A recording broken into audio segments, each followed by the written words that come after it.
So quickly, I want to call Ken Ensho.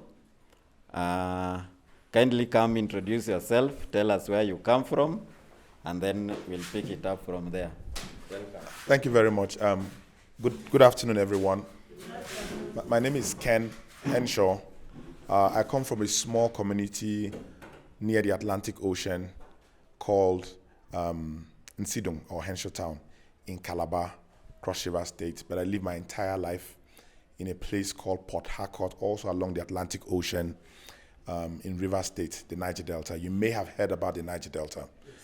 It's a very critical place. I'm happy to be here. I've not really been in Nairobi before, aside from just going into the airport. So it's the first time I'm actually setting foot into the city of Nairobi, and I'm happy that the first place I set my foot on is in this very fantastic and unique community.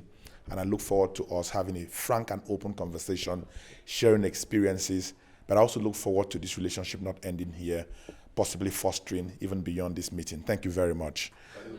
And I would like to call on my colleague, Patrick, who's also from Nigeria, to share. Thank you, Ken. Viva comrades. Viva. I hope I got it. Yeah. My name is Patrick Ebu. I'm also from Nigeria, like my colleague Ken has said. I'm from the southeastern part of Nigeria. So southeastern part of Nigeria, from a city called Enugu. So last year, we worked together, both virtually and in person. We met before we went back to our countries to work on the big topic of climate disinformation from our various countries.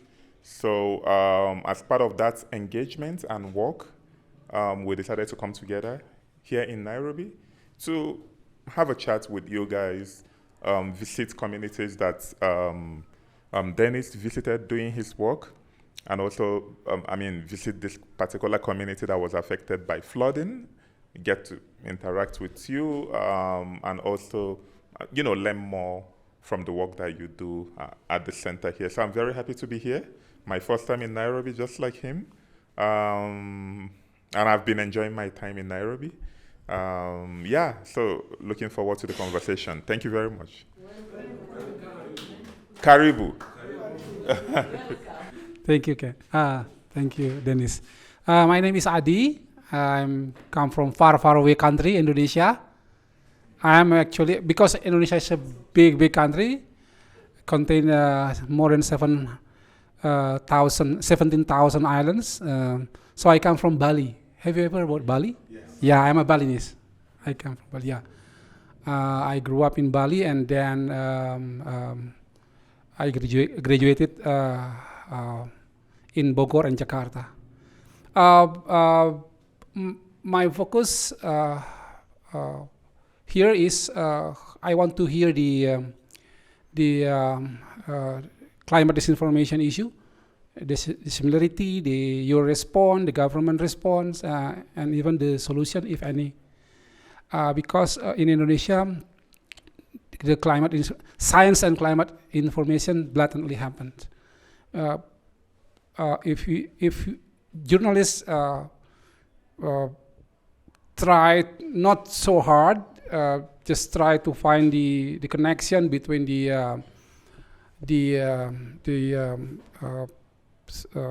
environmental events and science events, and the response from many stakeholders, especially from governments, we can find easily this information. Yeah. Good afternoon. My name Chatur. If I live in Bali, I live side of Bali. If you ever heard about Java, I live in Java Island, the true Java. Yeah. Yeah, and I love cafe for sure. Java. Yeah. Similar situation with Kenya, but my hometown has a flood, but it's a mud flood. But it's erupt because of the extractive industry called fossil fuel industry. They try to seek the gas inside the area called Porong. So start in 2006 and it's erupt until today. It's covered 11 meter high of villages, more than 1,000 hectares area. So you can imagine people losing everything in days only. So that's bring me to Berta Fellow last year. I want to cover how the government and industry producing disinformation on the climate crisis, because they're still permitting this kind of industry. Even in Indonesia, the hydrometeorological disaster is #1, flood, storm, drought, and everything.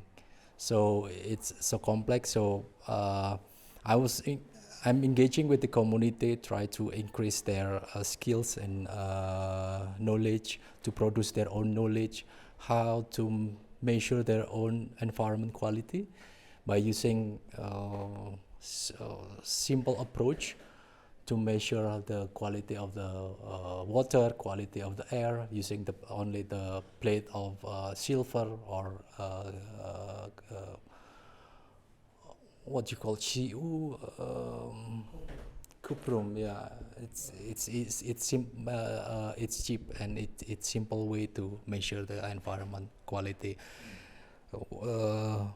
Air, water, because my community who engage with me live so many years with this destructive environment because of the mud. It contains heavy metals, it contains many chemical things. So we try to solve the problem because of the government didn't care about it until today. Even in 2018, they renew the permit. They keep the company to operate until to 20 years. So it's unfair for the community who still live in the surrounding area without any assistance from the government. So even the government doesn't monitor the environment quality, so let people live like that with so many health impact. So we struggle, the community struggle with the situation, and we try hard how to protect ourselves, the community member itself, to mitigate the impact of the worse quality of the environment like this. I think the similar situation that connect us is that the negligence of the government with this situation like this, and then they produce something that community affecting the community. I think that's a similar situation. So I want to know how the community keeps here struggling with their method, with their advocacy strategy. I can learn and share with the community that I engage with in Indonesia. Thank you, Dennis. Nani ataanza kushare experience yake with the floods, and then Ken will also share his experience in Nigeria. They've actually gone through the same things we are going through here, and even worse than when we watch movies. Even me, when I was out of the country and I saw documentary of Kenya, everyone thought I was a millionaire because they were showing Westlands, Kilimani, Ronda, you see. And then you see here in Kenya, we have Gikomba Market. You can get a fake Gucci cloth. Nata wazungu, even wazungus cannot afford Gucci. So when I had a fake one, they thought, all Kenyans are millionaires. Then the only person who had come to Kenya stayed next to Wilson Airport. So in Wilson Airport, after every 2 minutes, a plane lands. So that guy went to their country and said, in Kenya, everyone has a plane. So that is the image people had about Kenya. So even in Nigeria, we see in the movies, very nice mansions. But in real sense, people are also suffering the experience of climate change. So maybe someone can share the experience, then Ken will also help us to understand the experience, and Shatur also from Indonesia. So we start from left or right. Nashukuru Mungu kwa sababu ametuweka uhai, by the way. Because what we've gone through last year, April, it was so difficult to face in life. Ni kitu mimi naonanga tu kwa TV. Nilikuwa naionanga kwa TV kama inafanyika na sikuwahi jua ni kitu real. Nilikuwa nadhania ni movie until I faced it and I go through it. Ilifanyika usiku kuanzia ilikuwa the 2 days kama maji naingia kwa manyumba watu wana mop. The second day watu wakamop, maji bado ilikuwa level ya chini. The third day it was the worst day. Cause wale walikuwa natoka chini wakikuja juu wakisema juu is safe, and then juu kumba ikuwa safe. Juu ndio ilikuwa worse kuliko hata chini. Sababu wote walikuja wakajaa juu kwa nyumba zetu, sana sana nyumba yetu, alafu mvua ilikuwa inanyesha. Nyumba yangu walisimama hadi watoto wakaamka, kila mtu amesimama ili kila mtu afix. Wale wametoka chini wafix, wasimame ndani ya nyumba ili mvua isifanye nini? Maji isiwafikie na mvua isiwanyeshe. Sasa ni ile mko na uoga juu maji nasonga, na venye maji nasonga si venye tumezoea. Maji mvua inanyeshanga na ijei fika venye ilifika. Sasa ile dakika kidogo maji shapanda. Na watoto wako ndani ya nyumba, watoto wadogo ile 1 year 3 years kuendelea. Sasa ujui utasave nani na uache nani. Dakika kidogo my brothers walikuja, ni warefu wakakuja, Tidori, maisha yenyu iko hatarini, maji napanda. Nikamwambia maji jaifika hadi huku, maji itakuamia tu hapo chini. Hapana, tuanzeni kuokoa watoto. Hiyo dakika kidogo maji shapanda, imeanza kuingia kwa nyumba. Sasa wakaanza kuswim na watoi. Ile style wana swim, mtoto inabidi kichwa yao ndio iko juu, mguu iko chini, maji shafika kwa shingo, na ni watu warefu. Kama mimi ndio mfupi, wale ni warefu. Wakatoa watoi. Sasa dakika mwisho ni wewe ujiokoe, ushike mtu mrefu na upitio maji juu. Sasa mguu ikanyagi chini, kichwa kinua juu, uso tu ndio naona hivi, lakini mguu ikanyagi chini, una swim na ujui kuswim. But I thank God tuliokolewa wote. Hakuna mtu alikufia ndani ya nyumba yangu na majirani. Sisi tuliokolewa nje wote, but ni ile unatoka uko baridi, watoto wananyeshewa, na hiyo maji umeswim kwa maji, hakuna nguo yenye utabeba tutasema hii nguo ni safe. Nitaenda kuvaa nguo yenye imekauka nje. Na baridi, maji yenyewe ilikuwa chafu na iko baridi. Sasa hiyo yote yani ukifikiria uko tu stress na ujui utaanzia wapi na umalizie wapi, na uko na watoto. Na at that time nilikuwa na watoto peke yangu kwa nyumba. Husband alikuwa away, hakukuwa around. Cause hata pia ninashukuru Mungu venye mvua ikumpata hapo kwa hiyo baridi. Sasa ningekuwa nasema I'm a widow, sababu he was sick at that time. Yenye hiyo maji ingempata nyingine tu ningetangaza, singesema hata sasa singekuwa ninaongea. But I thank God. Watu walitolewa. Kesho yake kukuja maji lijadi 5 asubuhi, saa 1 saa 2 bado maji iko kwa barabara. Yenye maji imetenganisha barabara, watu huko hizi vuka, watu huko hizi vuka. But maji lirudi katulia dakika kidogo, lakini serikali hatukuona hata wakikuja wakituma zile zinaitwanga life jackets. Hatukuona hata serikali usiku. Tulipambana na hali kama majirani, yenye nasemanga upendo ni kitu muhimu. Tungekuwa tunakaa majirani wale watupendani, watu wangekufa ndani ya maji, watu wangebaki, majirani wangebaki wengi. But I thank God wenye walikuwa wamekwama walikuwa natolewa. Wenye wanaweza swim wanawatoa.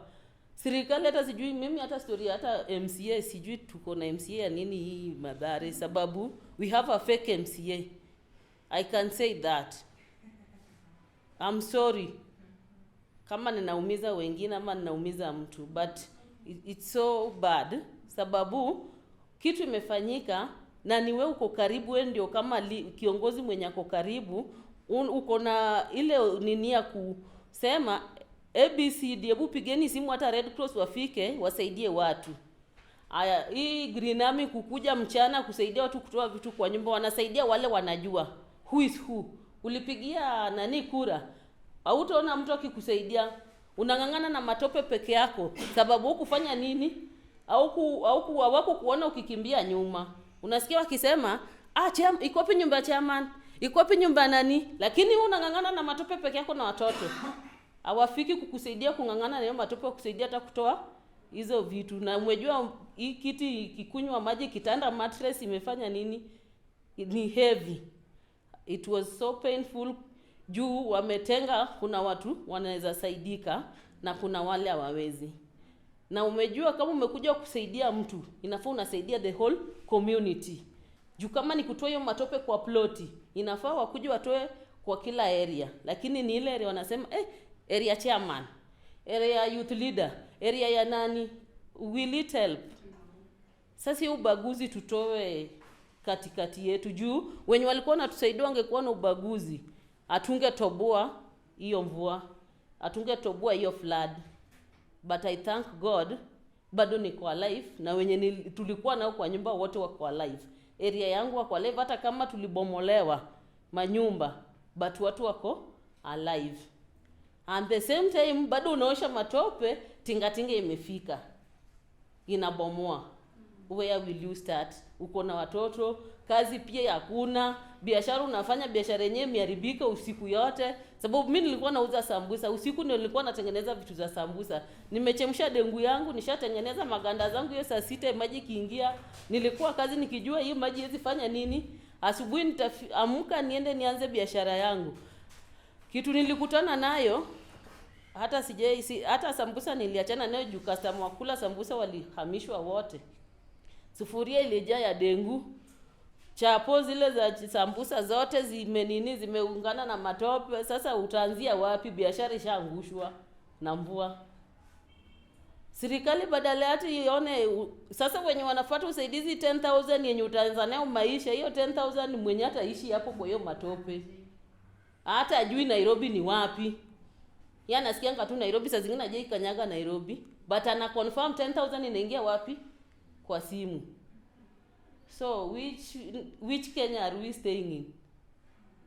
Mapenzi hakuna kwa hii Kenya. Hakuna mtu anajali mwingine, mtu anajali tumbo yake na familia yake, and it is so bad. Thank you.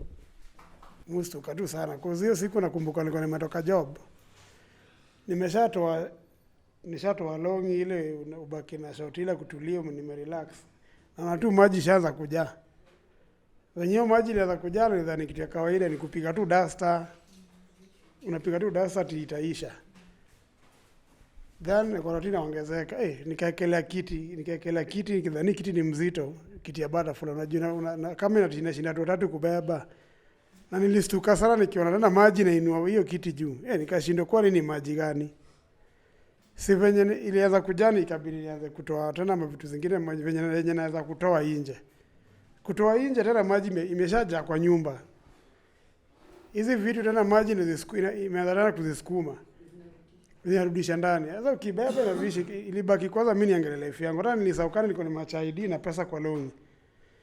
Hiyo siku hata longi nilidaka kidogo kusoma nje, ni watu nyumba imechapwa na imeswipwa na maji. Ile nilikuwa nataka kurudi nichukue hiyo longi ilikuwa na ID. Hivyo ndivyo nilielewa. Kama ningeingia ndani kutafuta hiyo hata mimi sasa singekuwa. Kwa nyumba ilichapo zipi ikaanguka. Vitu zilienda, kitanda ilienda, karibu hata unapata nguo mingi tulikuwa napatiwa za msaada, unaenda kwa Madika Catholic unapatiwa ile kubwa, unaivani kama kanzu. Juu una nyingine. Juu siku yote mtu alikuwa anashinda na nguo moja, ni baridi, ndio inakaukia kwa mwili, nyumba ilienda yote na maji. But saa hii at least tumejaribu kusahau, lakini huwezi sahau juu. Sasa zingine ukikaa una imagine venye kulikuwa, alafu unaangalia after maji kuswipe watu. Tinga tena inakuja mali ulijaribu kuhamia juu kidhani sasa uko mali pa safe. Tinga tena inakuja usikia 30 meters. Sasa ikaongeza stress. But kitu tulikuja nikasema kuna mtu alikufa, hakuna mtu alidedi kwa nyumba yangu, tuko safe wote. Unakaa unasema thanks kwa Mungu. Kwa zenyewe hizo vitu zingine zinazaenda, lakini wai kiandi iwezi rudi. My name is Richard Otieno Komala. I've lived here in the slum for the last 30 years. What happened last year is almost 1 year. It happened the same year, the same day as today, the same month.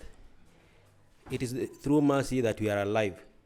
If it is not for God, what happened to me with my family is so horrible, because I was sleeping before the floods were coming and we were sweeping the house.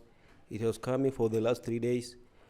On the fateful day, what happened, I cannot recall, or I cannot say how it happened, because the flood was all over the house. All people that were living there were shouting, everybody shouting, because the water was all over, as high as the 10 meters in the house. We started removing everything, but we could not, because the flood is so horrible, especially especially a person who is living with disability. I had to vacate the house, because if it was not so, even now I was not alive. I could have died long time ago. Through the mercy of God that I'm alive.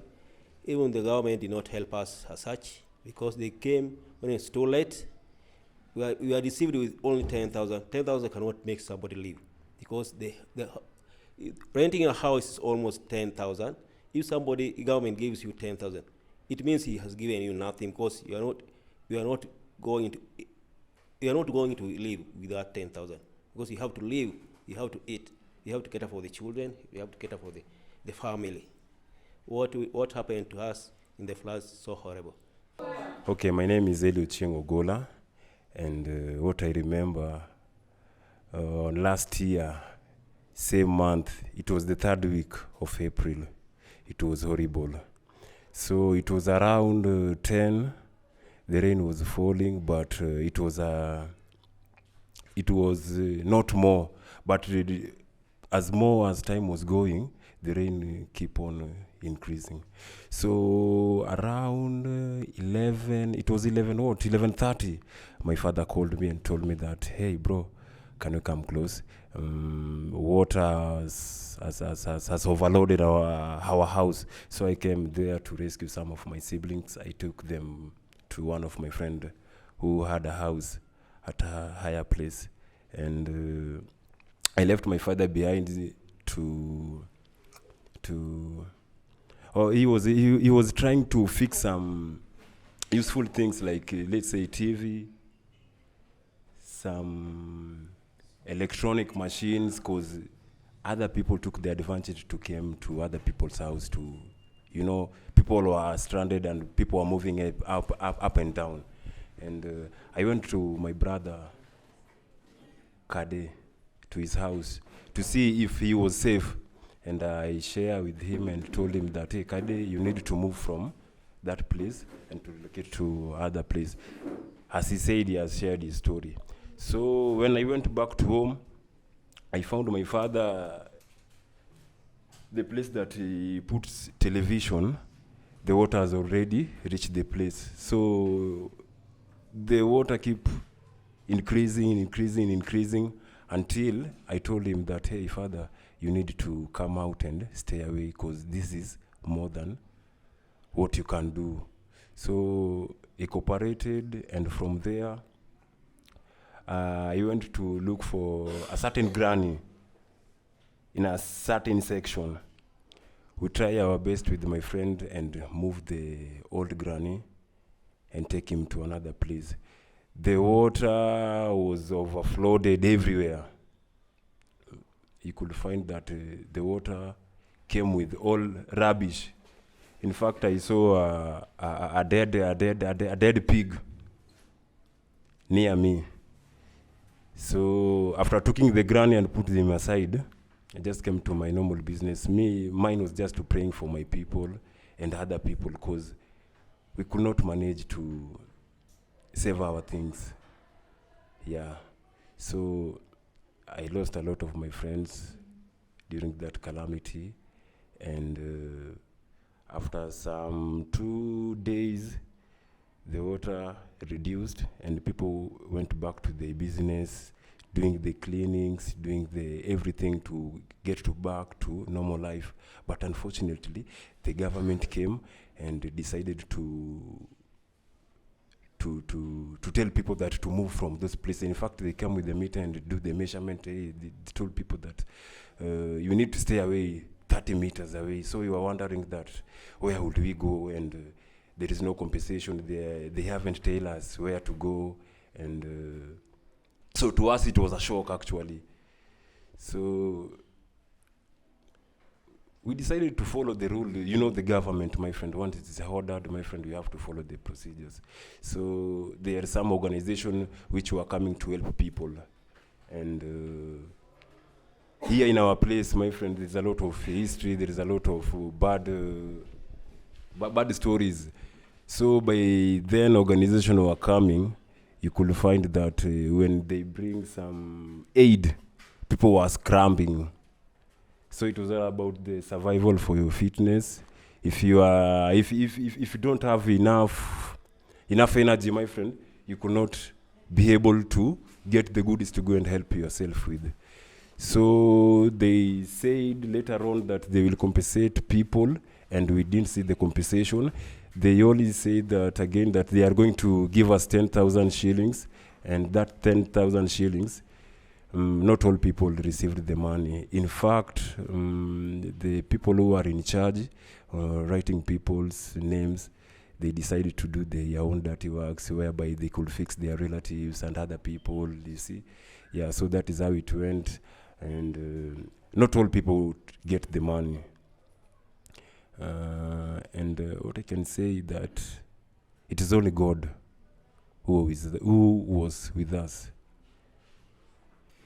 So, like I said earlier, listening to the conversation, what I'm hearing are the similarities between, the Niger Delta to here is about 8 hours by plane. And listening to you speak, I'm just seeing all the similarities with the things happening here. So let's start from the start, yeah? Let's start from oil extraction. I hear that Kenya has oil now. Glory be to God. I'm sure some people are excited that Kenya has now joined the League of Petroleum Exporting Countries. But I can tell you that the Niger Delta, where I come from, once upon a time we were the 6th largest exporter of crude oil in the world. Nigeria is an oil-rich nation because of the crude oil taken from my place, the Niger Delta. Since 1958, they have been extracting crude oil in the Niger Delta non-stop. But in that period, the Niger Delta, which was once upon a time a hub of fishing, a hub of farming, where we had great kingdoms, great kings, great leaders, and great people who were self-reliant on account of agriculture and fishing. The Niger Delta is a shadow of itself now because of crude oil extraction. So, comrades, let nobody deceive you. Crude oil does not bring wealth. It doesn't. Crude oil will bring wealth to a few people in government. Crude oil will bring wealth to a few businesses, not all. Crude oil will bring wealth to the oil companies, not every company. The majority of your wealth will be carted away out of your country. The crude oil you produce will be distilled and processed outside. You will still buy expensive petrol. I am sharing with you the experience in my own country, Nigeria. So let nobody deceive you. You may hear stories that Nigeria is an oil-rich country. Yes, but the resources from the oil is not spent on the people. How do you measure the wealth of a country? You measure it through something called GDP, Gross Domestic Product. That is the measurement of all the businesses, right, that happens in a community. If I buy a cap from you now, that's GDP. The businesses within, that is how you measure the wealth of a country. In Nigeria, the major contributor to GDP is farming. It's agriculture. That's what contributes to GDP. That's what contributes to the wealth of the people. But the oil contributes to the wealth of the government. It's because of the oil wealth that they can buy private jets and all those mansions you see in Nigerian movies. It's oil wealth. It's because of that they can pay the Nigerian National Assembly. The legislators have the highest salary of legislators in the world because of oil money. They drive the most fancy cars. Talk about that car they are driving it. Bulletproof cars. They have houses, everywhere. They are stupendously rich. They have a retinue of staff. They move around with policemen and soldiers in convoys, it's because of oil wealth. It hasn't made the Nigerian people richer. In 2018, Nigeria overtook India to become the poverty capital of the world, the place with the highest number of poor people in the world. It's a country where 67 million people live below the poverty line, which is $1.50 a day. Nigeria. And we have crude oil. Let nobody deceive you that crude oil will bring you wealth. It will not. It didn't bring Nigerians in almost 70 years of crude oil extraction. It will not bring Kenyans wealth. But here is what crude oil will do. And here's what crude oil did in the Niger Delta. The process of extracting crude oil brings out dangerous chemicals from the ground. One of them is gas. And that gas is flared, gas flaring. Have you heard about gas flaring? That gas is useful gas. It's the same gas you cook in your house. But the oil companies, instead of processing that gas and giving us to use for cooking, they burn that gas off in gas flare. There are a total of 178 gas flare points. You have not seen a gas flare point until you see a gas flare point. One nozzle is as big as this room, permanently burning morning, afternoon, and night with a very bad, you hear the noise, like burning, bringing out black smoke. When it goes up into the sky and the rains fall, the black smoke come back into the earth, enter water wells, enter rivers, kill fishes, poison plants, and so on. It causes sicknesses. It makes babies born, they are born deformed. It makes women become barren. It kills people, it causes cancer. We have lived with it for 70 years because of crude oil extraction. And we'll not even talk about oil spills that continuously pour into the river, making it impossible for the people of the Niger Delta to fish. So if anybody tells you that crude oil brings wealth, they're telling you a lie. It doesn't. It hasn't for the people of Nigeria. It will bring wealth to, Raila Odinga, the people in power. It will bring wealth to them, but definitely not to the indigenous people. Hearing your story about flood, I am touched, deeply touched. Because we had the exact same thing in 2008 in the Niger Delta region. Exact same thing in 2008. In 2012, people were sleeping.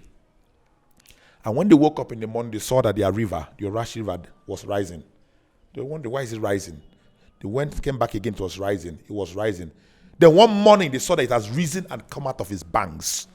And it was in their community. They thought it was a joke. They woke up one morning and the river had gotten here. The water had gotten here.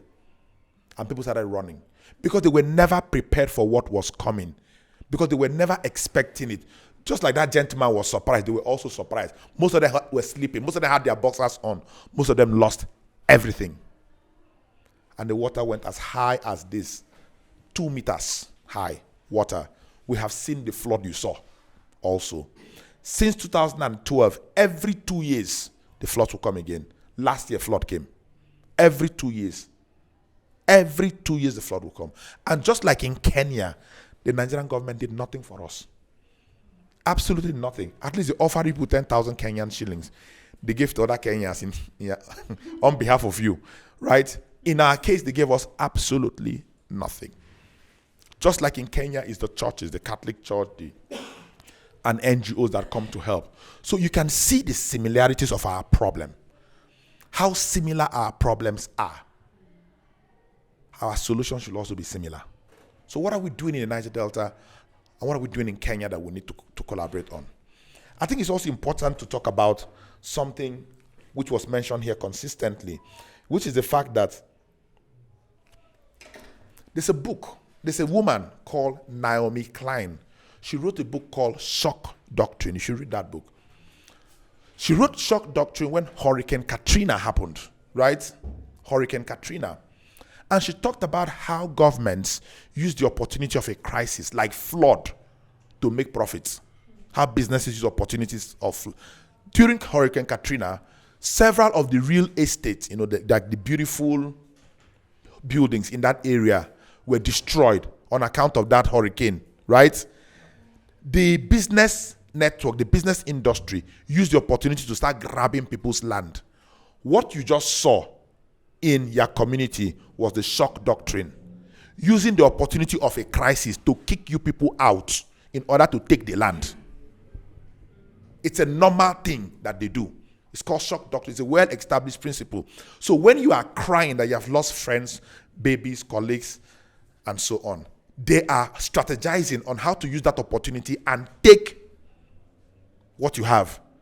Believe me, if you leave 30 meters like they asked for, I bet you in a matter of months, they will reallocate that land to themselves.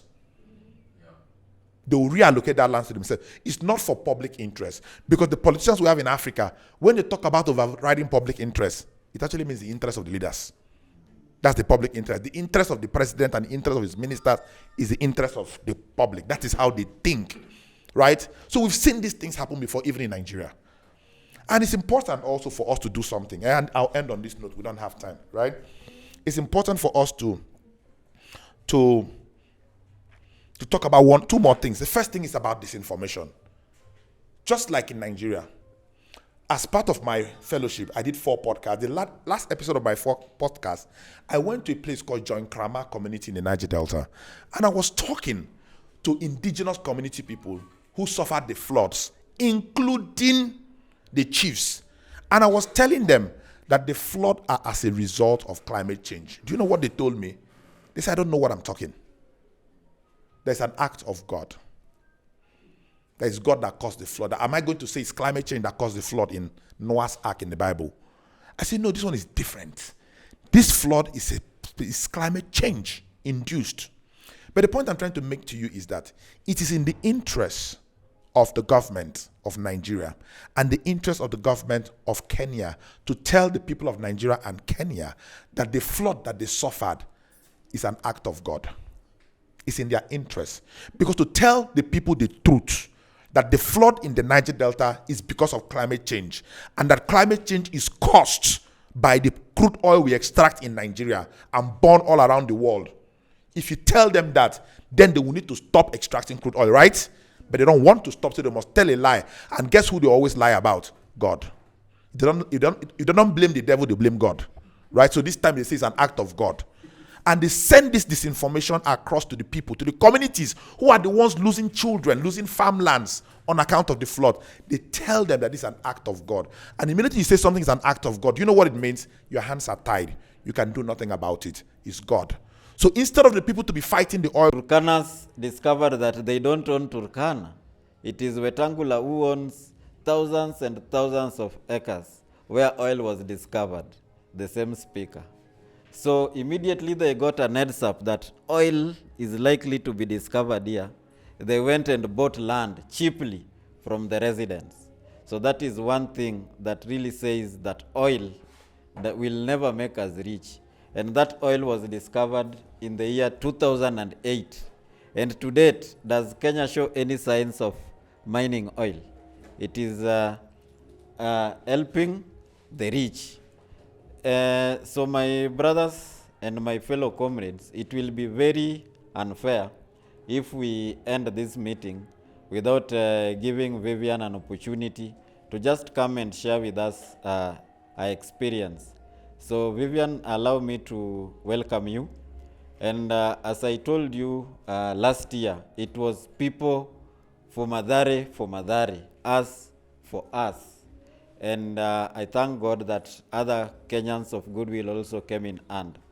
But Vivian literally was in the front line, helping to search for bodies of our comrades who were swept by the floods.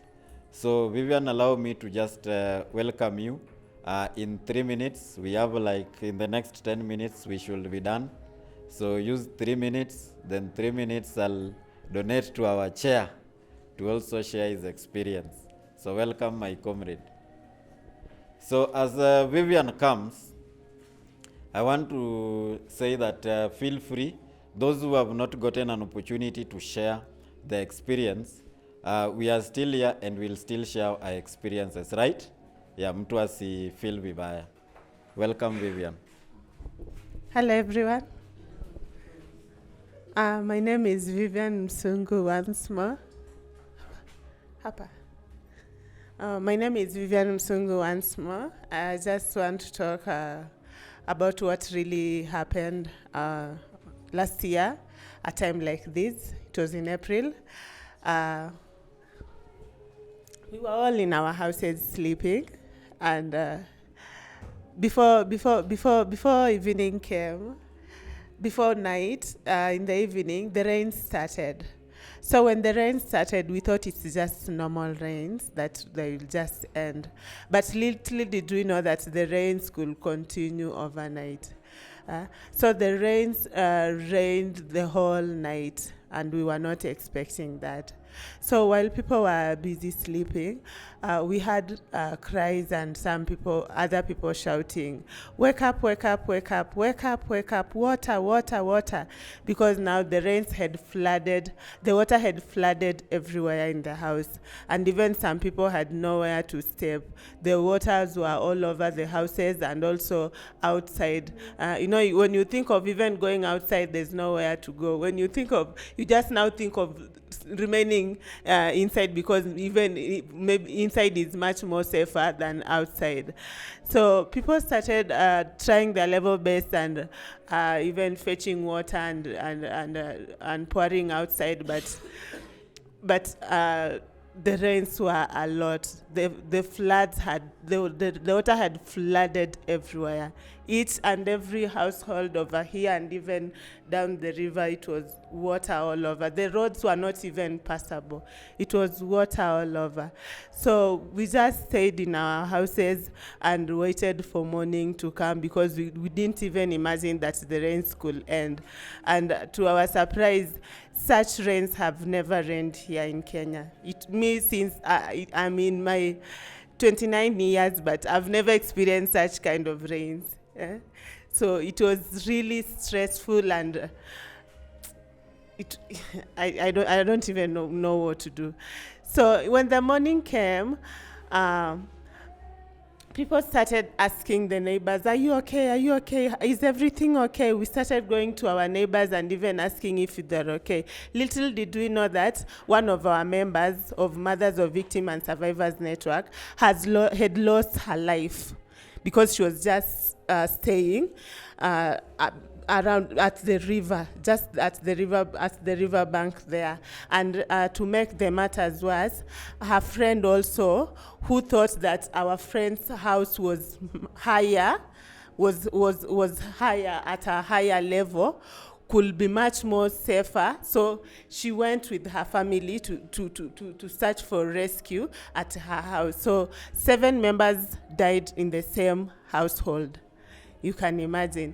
So when we heard the news that that lady, who is Mama Victor, was missing, we all rushed there to see what really happened. But when we reached there, the houses of the people who are living near the river were swept away. And even that woman's house, who is Mama Victor, her house was swept away. And the people who were there, the house, I don't even know what to say. The house was on them. So we started looking for her everywhere, because we didn't know about these other members. We started looking for her by ourselves, without even the proper gears, the gloves, the what. People entered in the water and started removing the stones, at least try to find if they can even find a clue, because everything in that house had been swept away. There was nothing, completely nothing. So in the process of people now, we called even some of other social justice centers to come to our rescue and try to support us as the rescue team. That's when we came across her body and her friend and her 2 grandchildren and the friend's children too. So the complete number was 7 people. We took them, and by then the government had not even come. You can imagine. People were being carried from the waters to where at least it's much more safer, where there's no water, on the roads, because by then the waters had already gone. The water were not on the road. So imagine people carrying dead bodies, and you know how a dead body look, especially someone who has died of water, looks like. They were just carrying them with their bare hands on the roads. So it was a very tragic day for us. because now by then the government now is when they came later on after the rescue, after our social justice members and some of the community members had already rescued the bodies. Now they just came to carry and took the bodies to the mortuary. So from there, we started even searching for other family members, because some, as we are speaking today, are missing, because we don't know their whereabouts. We don't know whether they were swept with water. We don't know where their bodies are. So it was very bad, and we just pray that an incident like that no longer happens again, because now you see with our Kenyan government, they claim that they have got money that is set aside for such tragedies. But when the tragedy comes, there's no more money for such people. They told people to vacate, yet there are no proper places that they are taking people. So even when they told people to move 30 meters away, so far, the land has just been left like that. Nothing has even been done to the land. They have not even put some measures, at least even to show that they are trying their level, even if it's just planting trees. They haven't even done anything with the land. But now theirs is just to vacate people and to think of what they are going to do with the land. So it was very tragic, and we are hoping that something like that will not maybe happen in future. We just pray. Chair, please welcome.